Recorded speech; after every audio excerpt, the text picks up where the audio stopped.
Hello friends, welcome to my channel. இன்றைக்கி நம்ம வீடியோவில் ஆச்சி எக்கரி மசாலா யூஸ் பண்ணி எப்படி முட்டை குழம்பு வைக்கிறதுன்னு பார்க்க போகிறோம். ஃபஸ்ட்டு ஒரு பேன் எடுத்துக்கோங்க. தேவையான அளவு நீங்கள் எண்ணெய் சேர்த்துக்கோங்க. எண்ணெய் காய்ச்சதுக்கப்புறமா 1 டீஸ்பூன் அளவு கடுகுளுந்து சேர்த்துக்கோங்க. கடுகுளுந்து வெடித்ததுக்கப்புறமா கொஞ்சம் கருவேப்பிலை சேர்த்துக்கோங்க. அதுக்கடுத்து குட்டியாக கட் பண்ணி வச்சுருக்கிற ஒரு வெங்காயம் ஆட் பண்ணிக்கோங்க. இப்போ எல்லாமே நீங்கள் நல்லா வதக்கிடுங்க. அதுக்கு முன்னாடி 5 முட்டையை நீங்கள் ஏற்கனவே வேக வச்சு தனியாக எடுத்து வச்சுக்கோங்க. இப்போ 2 பச்சை மிளகாய் இந்த மாதிரி நீல வாக்கில் கட் பண்ணி ஆட் பண்ணிக்கோங்க.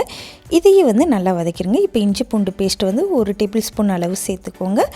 அதையும் நல்லா வதக்கிடுங்க. அதுக்கப்புறம் குட்டியாக கட் பண்ணி வச்சுருக்கிற 2 தக்காளி ஆட் பண்ணிக்கோங்க. இப்போ வெங்காயம் தக்காளி நல்லா வதங்கணும். ஸோ இதை லைட்டாக மிக்ஸ் பண்ணிவிடுங்க. கொஞ்சம் நேரம் வதங்கட்டும். இப்போ அதுக்கப்புறமா நம்ம என்ன பண்ண போகிறோம்னா, ஆச்சி எக்கரி மசாலா ரெடியாக எடுத்து வச்சுக்கோங்க. வேறு எந்த மசாலாவுமே நம்ம ஆட் பண்ண தேவையில்லை. வதங்கினதுக்கப்புறமா ஆச்சி எக்கரி மசாலா இப்போ 5 முட்டைக்கு 3 டீஸ்பூன் அளவு சேர்த்தா போதும். இல்லைன்னா ரொம்ப ஸ்பைஸியாக இருக்கும். ஸோ 3 டீஸ்பூன் அளவு நீங்கள் ஆச்சி எக்கரி மசாலா நீங்கள் ஆட் பண்ணிக்கோங்க. இப்போ இதையும் நீங்கள் நல்லா வதக்கி விட்டுருங்க. இப்போ நம்ம எந்த மசாலாவுமே ஆட் பண்ண மாட்டோம். மிளகாத்தூளும் ஆட் பண்ண தேவையில்லை. ஸோ அதுக்கு பதிலாக தான் நம்ம பச்சை மிளகாய் ஆட் பண்ணியிருக்கோம். சப்போஸ் நீங்கள் பச்சை மிளகாய் ஆட் பண்ண வேணும்னு நினச்சிங்கன்னா மிளகாய் பொடி ஆட் பண்ணிக்கோங்க. இப்போ தண்ணி சேர்த்துக்கோங்க. 2 கிளாஸ் அளவு நீங்கள் குட்டி கிளாஸ் அளவு தண்ணி சேர்த்துக்கோங்க. இப்போ தேவையான அளவு உப்பு சேர்த்துக்கோங்க. இதை லைட்டாக ஒரு மிக்ஸ் பண்ணிடுங்க. அதுக்கப்புறமா நீங்கள் ரெடியாக தேங்காய் பால் எடுத்து வச்சுக்கோங்க. ஸோ கொஞ்சம் திக்காக இருக்கும். இப்போ நல்லா கொதிச்சதுக்கப்புறமா கொஞ்சம் தேங்காய் பால் ஆட் பண்ணிக்கோங்க. இப்போ இதை லைட்டாக மிக்ஸ் பண்ணிடுங்க.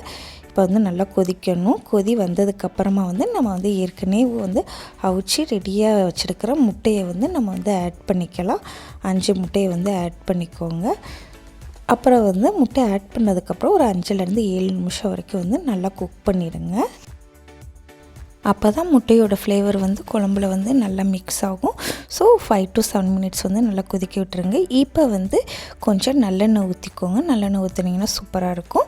ஸோ கொஞ்சம் நல்லெண்ணெய் ஊற்றிக்கோங்க. இப்போ ஃபைனலாக லைட்டாக மிக்ஸ் பண்ணிடலாம். நீங்கள் குட்டி குட்டியாக மல்லித்தலை கட் பண்ணி ரெடியாக எடுத்து வச்சுருங்க. நல்லா இந்த முட்டை குழம்பு ஒரு கொதி வந்ததுக்கு அப்புறமா நம்ம மல்லித்தலையை தூவி இறக்கிடலாம். ஸோ அவ்வளோதான், கொதி வந்துடுச்சு. இப்போ மல்லித்தலையை தூவி விட்டு இறக்கி வச்சுடுங்க. சூப்பரான முட்டை குழம்பு ரெடி ஆயிடுச்சு.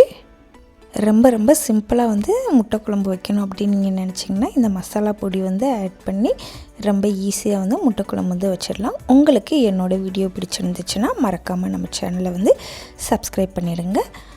உங்களுக்கு என்னோடய வீடியோ பிடிச்சிருந்துச்சுன்னா மறக்காமல் உங்கள் ஃப்ரெண்ட்ஸ்க்கும் ஷேர் பண்ணிடுங்க. ஓகே, பாய். நெக்ஸ்ட் வீடியோவில் பார்க்கலாம்.